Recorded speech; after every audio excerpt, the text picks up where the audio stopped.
Welcome back to the Ed Morrissey Show podcast. As always on Thursdays, I get a chance to sit down with one of the best guys in the entire internet, Duane Generalissimo Patterson, master of the universe, HUGHNIVERSE.com, the troll-free web surfing experience for Hugh Hewitt fans and listeners, and normally the host of the after show.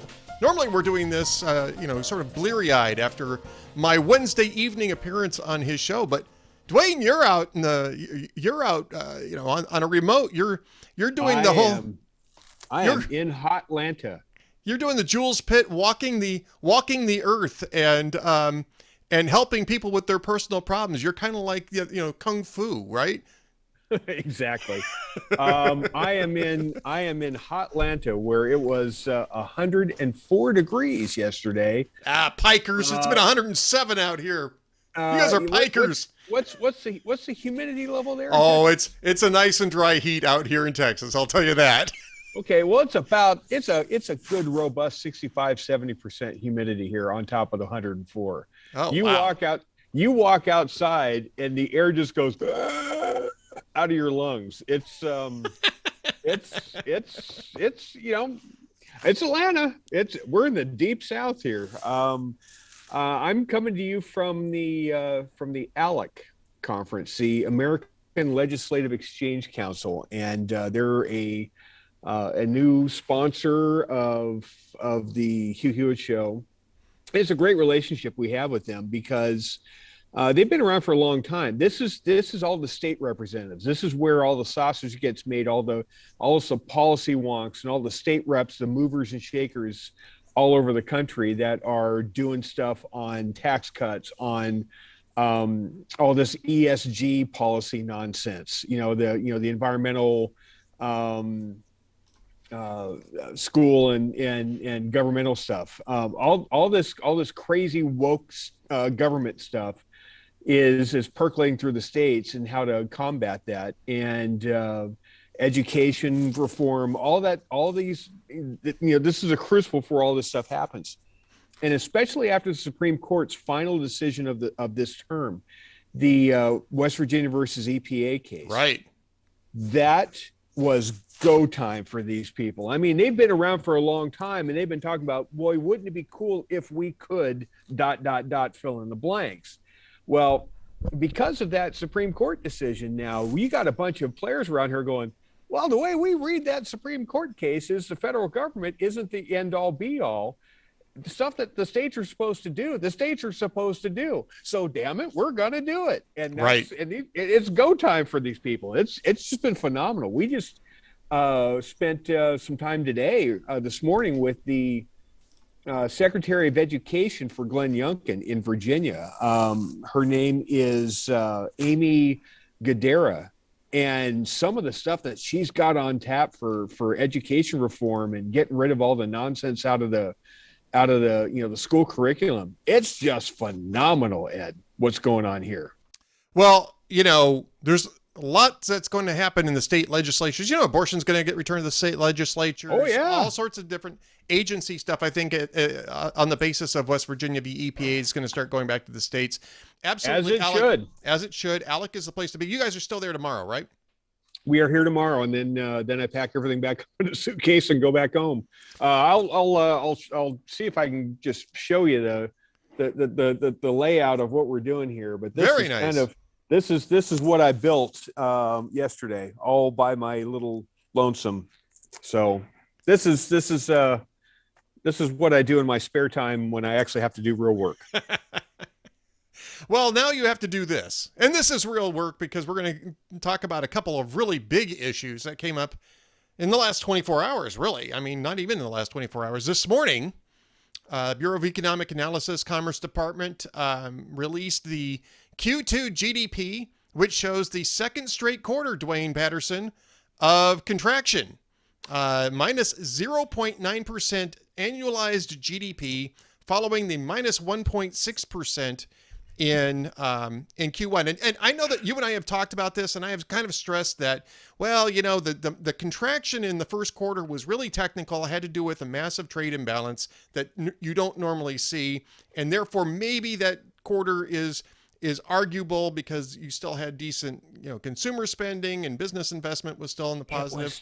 It was still negative. Well, and the reason why I lead off with this, Duane, is this report actually is worse than it than the top line number looks because if you take that same trade thing, which was an actual trade balance to the positive, a huge trade surplus, which never happens, which almost never happens. If you take that out of it, it's probably more like around -2, -2.3. If you look at the Wall Street Journal's read I was rounding, but it actually could be a whole lot worse. In fact, you hear that quite often from this administration and pundits when talking about all the economic data surrounding the Joe Biden administration, whether it's the GDP number, whether it's the monthly CPI numbers, whether it's the PPI numbers, whether it's some of the jobs numbers.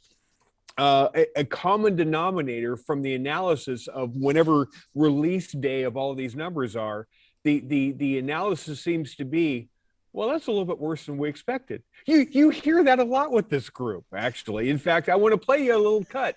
This is Jerome Powell from the Fed, who had a press conference yesterday, and he knew what the number was. He had already seen what the number was going to be. Now, he wasn't going to release it. He wasn't going to tip his hand, except he kind of did tip his hand. Here's what Jerome Powell said yesterday. I don't talk about my own personal estimate of what the terminal rate would be. I will write down that it's going to evolve. It's obviously it has evolved over the course. I think for all participants, it has evolved over the course of the year as we learn how persistent inflation is going to be.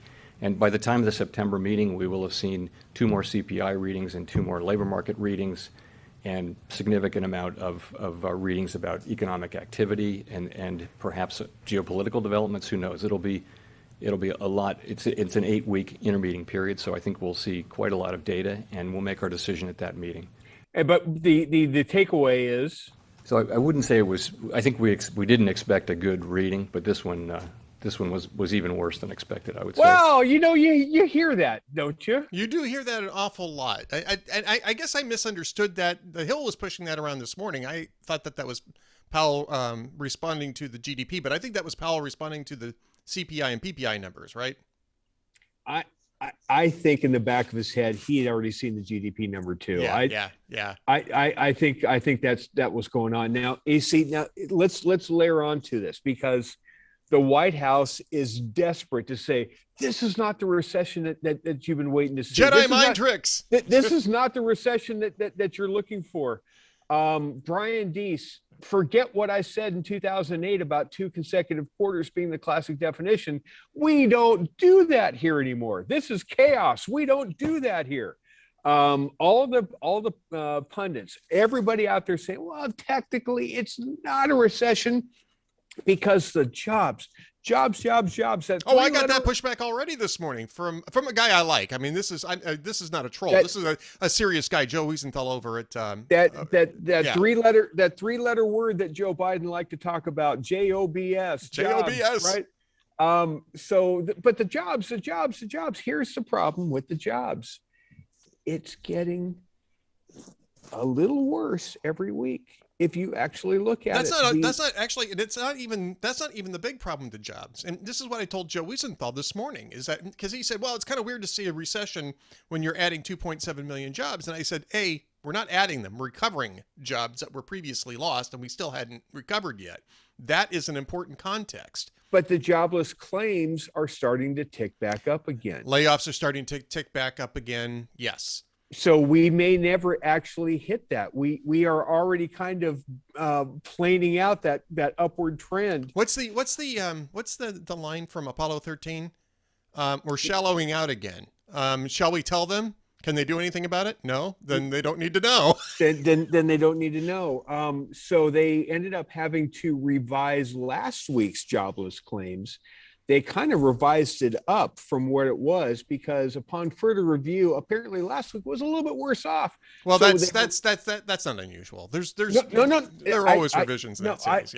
I'm not blaming the revision. What I'm saying is they revised the number last week up to 261,000. Here's why this counts. most of the economists, most of the experts, of which I don't claim to be. I'm just, I talk out of my hindquarters for a living. You get to between 270,000 and 350,000 range as far as jobless claims. Then you're in that window where if you've got 2 quarters of negative growth and you're seeing those kind of jobless claims, you're not adding jobs. Right. That's when you start getting into danger, Will Robinson, the flashing beacon on the console, the check engine light, right? Right. So at 261, you're starting to get in that range of, okay, well, we're getting close to planing out and plateauing on job growth here, which again is more job restoration than anything. So they revised last week's up to 261. This week's number was supposed to be 251. It ended up being 256. 256, right? Yeah. So it beat expectations. And what they're saying is, oh, but it's better than last week because it's down from last week. Well, until next week's revisions. Until next week's revisions, and this one's revised. Yeah, even that though. I mean, it matters in terms of trajectory, but mid 200s is actually not a unusual number. It's not an unusual number. But if you look at, in the 256 range, it's actually 8-month highs for weekly jobless claims. Right. We had been in the 240s. I mean, but this is kind of in the weeds. I think the bigger number here is business investment. You just take a look at the. All you need to do is take a look at the actual numbers in the GDP report to see how this thing's going south. Business investment, overall business investment, dropped 13.5%. And this is all annualized. These are all annualized and inflation adjusted numbers, I should add. If business is not investing, that means jobs are going to go away. That means they are not adding jobs, they are contracting jobs. Yes. Because they are seeing economic conditions slow down, and they are trying to get ahead of that curve so they don't get caught with a payroll they can't afford because they're not selling enough goods and services. Right. And this is not an instance of, well, there was a massive investment in the previous quarter. This is just a shift in investment demand. This has been slowing for some time, and it was positive but still pretty slow in Q1. This is it's a big drop. This is a big drop from the previous quarters. I'll pull it's the report in lots up of sectors. It's housing sector. It's lots everywhere. of different. It's lots of different sectors that are starting to say, well, this is broad based. Everybody's starting to peel back a little bit, and when that happens, again, the jobless claims, I understand it's weeds. It's a leading indicator of there's it's that little check engine light that's on in the dash. Your car may be acting like it's running really well, but that little light's on there for a reason. Something's tripping a fault there, right? Yep. And that's what these jobless claims are. They're a little higher than what they had been in even in the first quarter, when we still had 1.6 negative growth for the technical reasons. I'm not going to argue with you on that. But even then, the jobless claims were still in the mid 240 range, which is still comfortably below, the danger level. Well, we've been creeping up on a trend the last quarter, and we're still creeping up week by week. And I'm telling you, if your only claim as a pundit, as a White House flack, is it's not a recession. It's not a recession because of jobs market. The economy's still strong because of the jobs. No. If you're holding on to that, I'm telling you, the data is starting to invert on that. It's not going to be long before you don't have that to hold on to either. Yeah, I mean, it's so true. Does that make sense? Absolutely makes sense. It's so true. I'll point out one other thing too, and I didn't mention this in my analysis. I should have probably, and I might go back and add an update to it. But one of the things that people hung their hats on was gross domestic purchases, because that actually more, I think, reflected the gestalt, if you will, of Q1. When you eliminate that huge trade deficit, that really artificial trade deficit in Q1, what you were left with was a middling sort of, stagnant sort of number. And you can look at gross domestic purchases, and it was 1.6% to the positive in Q1, right? And that followed a 6.9% in Q4 of last year, 3.5, 6.7, 7.7. Those kind of tracked with the overall, GDP trends, if you will, at least. Yep. Gross domestic purchases in Q2, minus 2.2%. And I think See? that's what you get when you eliminate the trade balance. So I think if you're looking at that trade imbalance, then if you want to get a real reading on where the economy's going, that's the number you're looking at, is the minus 2.2%.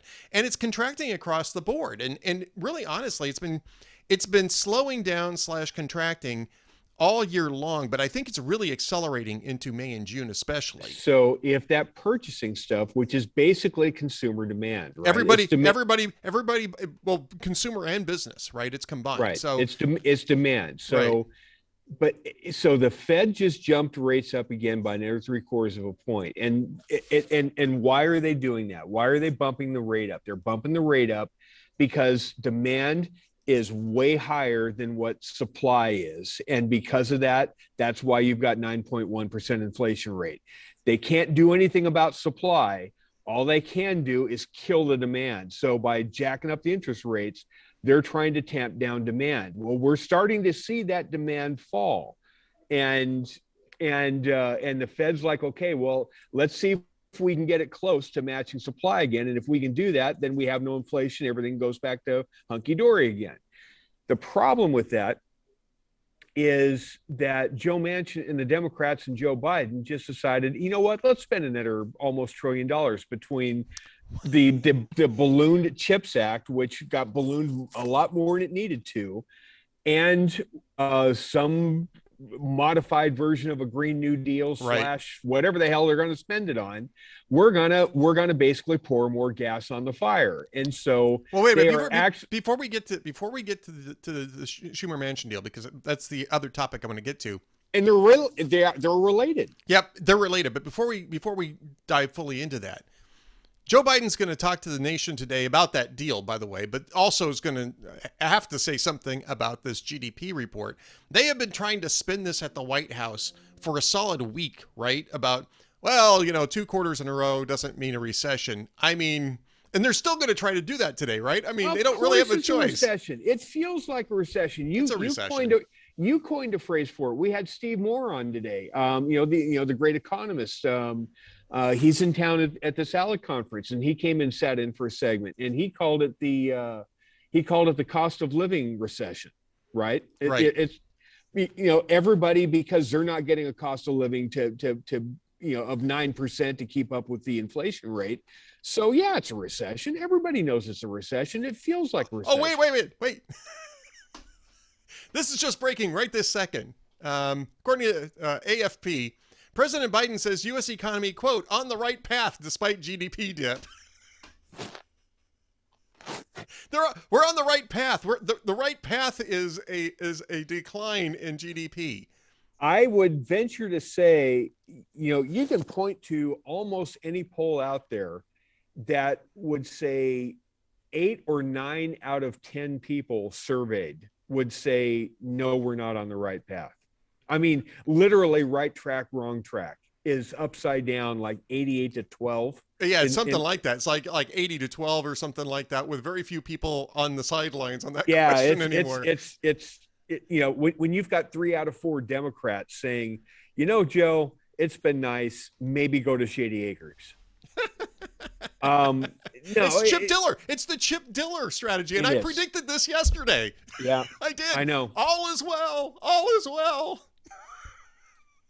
When you've got Peter Doocy asking Karine Jean-Pierre yesterday, so if Brian Deese is on record writing down in print saying 2 quarters of negative growth is a recession, and he's now saying, oh, but it's not, what changed? And her answer quite literally is, well, I'm only going to talk about what he said now. I'm not going to talk about what he said before. Okay, but did he say it before? Well, I'm not talking about it. It's lunacy, Ed. It's idiocy. It's utter idiocy. There is no other way to describe this. This is utter idiocy. This is a guy who just simply will not fold actual data and facts and reality into his thinking. Just simply won't do it. He's refusing to do it. And he's trying to convince people who are seeing their disposable income evaporate, which is another part of this GDP report, by the way. Real disposable income dropped in this. I can pull that up real quick. I'll tell you exactly what it is. It's, real means it's inflation adjusted. When you're seeing in these reports, when you see the word real is inflation adjusted. Otherwise, it's nominal, right? Right. So and if it's real adjusted, we're getting hammered. Right. Disposable personal income increased 6.6% in the second quarter, in contrast to a decrease of 1.3% in the first quarter. However, real disposable personal income decreased 0.5% compared with a decrease of 7.8%.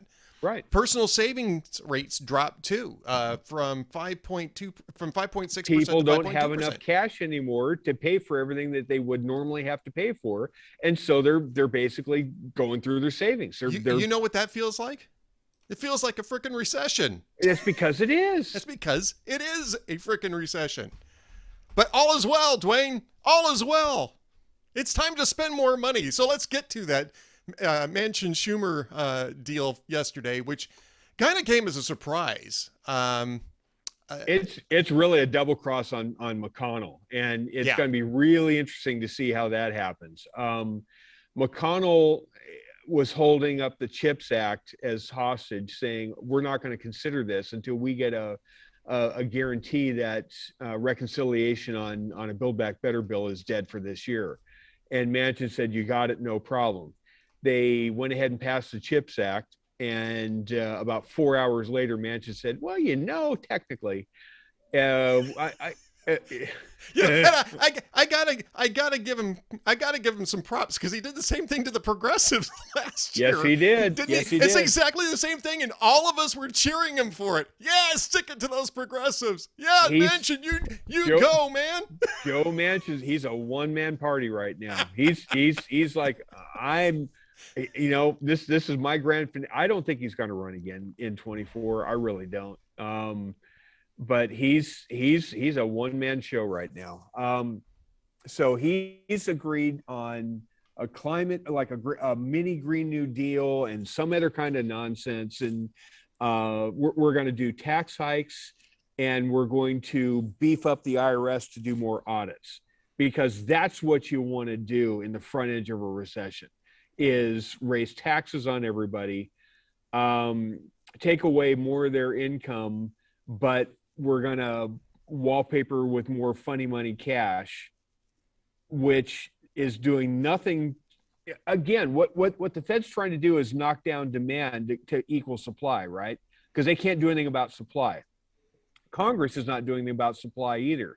What Manchin's doing is, okay, we're trying to come back down to get inflation under control by spending more money. So people are going to say, well, thank God I can at least buy some things again. You're going to raise demand again, and you're basically counter-programming what the Fed's going to do, which is going to extend the Fed having to jack up interest rates more. It's going to compound the problem even worse going into 24. Yep.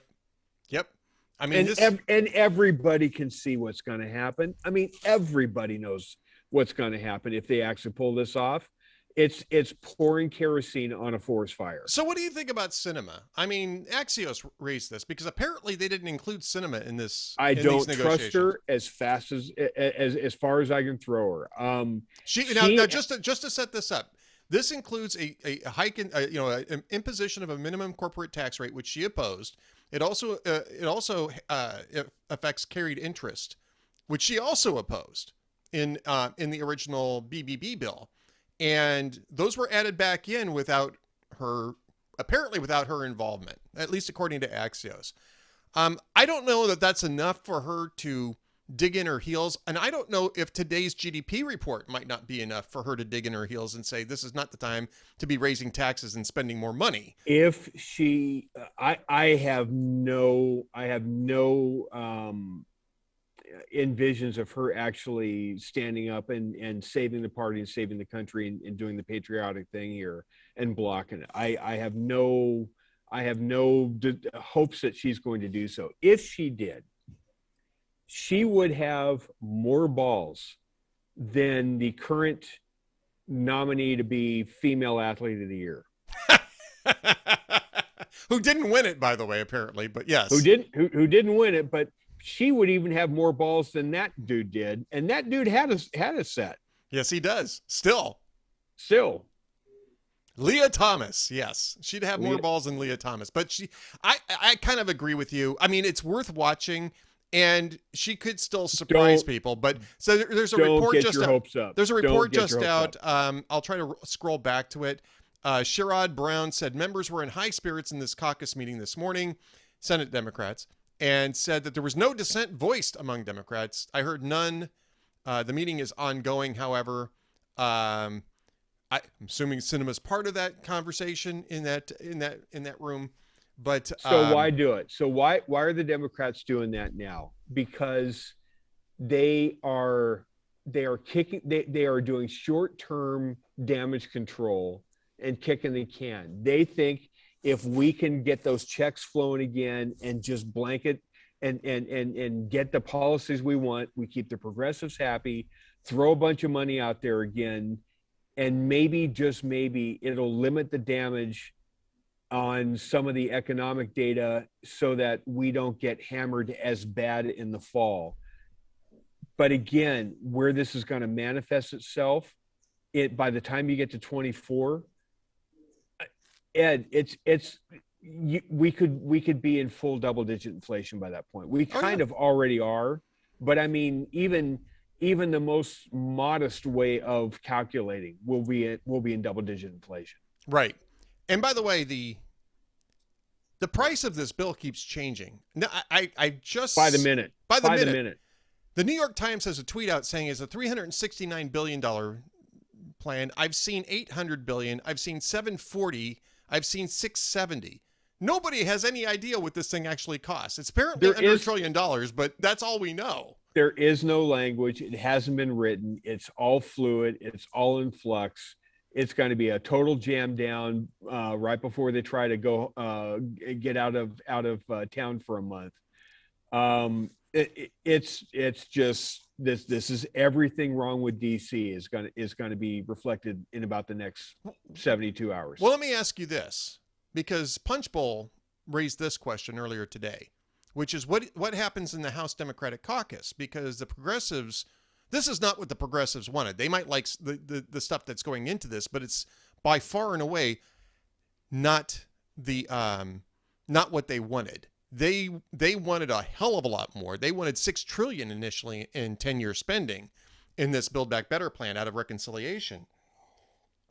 So, Duane, I mean, they're not going to get the SALT, and that's not just progressives. That's also some of the moderates wanted the state and local tax limitation removed. I don't think the House Democrats, I don't think the squad is strong enough and robust enough now to put up that much of a fight. I think Nancy Pelosi will she's only going to have 3 votes. She's only going to have 3 votes. She can only lose 3. I think she can only lose 2 of those. What's going to break the bank here is the one that's potentially going to be the fly in the ointment is Bob always pay your underage hookers in the DR Menendez. Bob Menendez is holding this up because he wants SALT restored in New Jersey, amongst all the other states that want that back. And if that SALT provision does get back in that bill, this no longer becomes a deficit reduction. This actually balloons things quite a bit. But Menendez wants SALT restored, or he's saying I'm not in. Now, I'm not holding out hope that he's going to be, stick to his principles here either. But if SALT gets added back into this thing too, and then don't talk to me about this being a deficit cutting thing. You're not going to cut the deficit because it's going to balloon this to $1 trillion or better. Yep. And then does Joe Manchin pull out of his own deal at that point, or he's already committed? No, I think if the House starts adding things back in, I think Manchin pulls out. I think he's made it clear that this is his show. It's not the House progressive show. I actually do think if House progressives start tacking stuff on and sending it back to the Senate for another vote, I think Manchin pulls out. First off, I don't think they have time to do it, but that's what I'm saying. I do actually think Manchin pulls out. Everything you hate about DC is going to be on full display over the next 72 hours. Oh, well, yeah. It's been on full display for a long time, by the way. If you're paying attention, but yes. I mean, it's going to be highly concentrated. Writing it in the back room, changing it, not releasing any draft of it, nobody being told what's in it, all the back room knife fights, and then at the very last second, late in the evening, it's going to be dropped, and we're going to vote on this in an hour. Do you think that this is going to torpedo the CHIPS deal? Because I actually don't think that. I think Republicans have enough investment in that idea to grudgingly pass that in the House. I think you'll get some Republican involvement on the yes side on that, just because of the deal itself. I think you might, because we really do. There are better ways to do it. But it would be nice to start producing chips here again. It really, honestly, truly would. The interesting thing, as just kind of a sidebar on this, is there was a VA bill to deal with burn pits and all sorts of relief and that kind of stuff. That bill, its first iteration, passed in the Senate like 84-14 or something like that. Went to the House, got doctored a little bit, came back to the Senate for final passage after the screw job of Joe Manchin on this legislation. And all of a sudden, the Senate Republicans are holding it hostage and blocking that bill. So now the Democrats are saying, see, the Republicans actually are anti-veteran. No, they're not anti-veteran. This is the DC game. Right. You screwed the Republicans. You went back on your word. Now you're trying to jam this down. Fine. We're not going to do this. The sausage is being made on full display in DC. It's ugly. It's unseemly. It's going to get a whole lot worse over the next 2-3 days. Yeah. But I think in the end, I mean, I don't think that they're going to stall out the veterans bill. I don't think they're going to stall out the CHIPS bill, but they're definitely going to find ways to get revenge. There's no doubt about that. They're trying to now figure out, okay, if this is what you're doing, this means war, and this is politic, and this is where the legislators are doing their thing. Yep. So. One last thing, though, about this deal.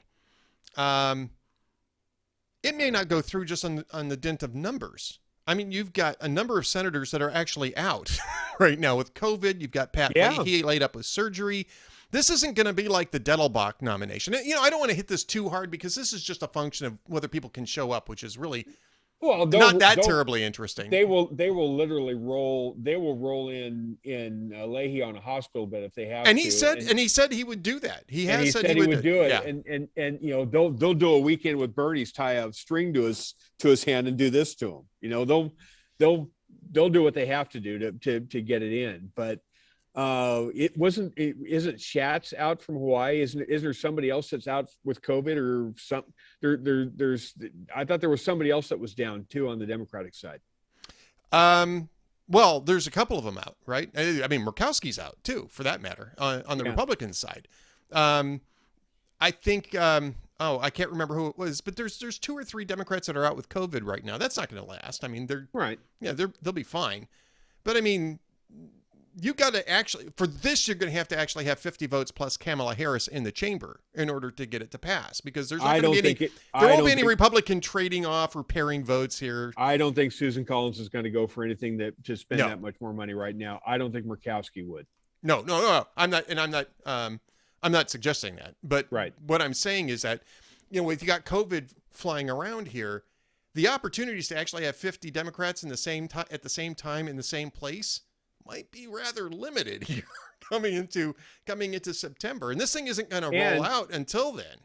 It's not going to roll out until then. And the other thing too is, Mark Kelly and Cortez Masto. There's a lot of people that, they may be committed to this vote, but it's not going to be a real popular one. Yep, it's not going to be a popular one at all. All right, well, that's about. I think we've kind of wrapped up both of those stories. Those are really the two big stories. What's coming up for you tomorrow on the Hugh Hewitt Show?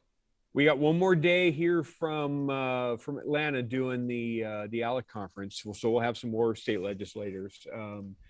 Like I said, we've been covering all sorts of ground, everything from taxes to crime to